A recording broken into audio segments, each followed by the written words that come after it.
السلام عليكم، مرحبا بكم في قناة جميلة كيتشن. وصفة اليوم الدشيشة ولا بلبولة الشعير. على بركة الله عندي واحد 4 ديال الدشيشة ديال الشعير ولا البلبولة، كنفزقها في الماء، كنحيد منها داك النشا اللي فيها وكنصفيها.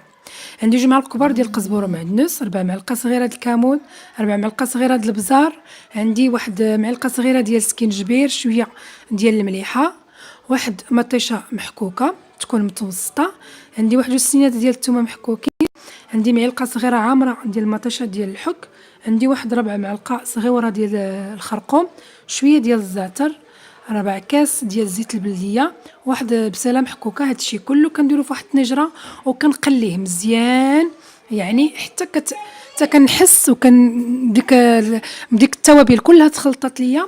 كنزيد ديك البلبولة ديال الشعير ولا الدشيشة كل واحد اش كيعيط لها، كنديرها في الطاوة ديالتي وكنبقى نحرك مزيان باش تشرب ليا هذوك التوابل.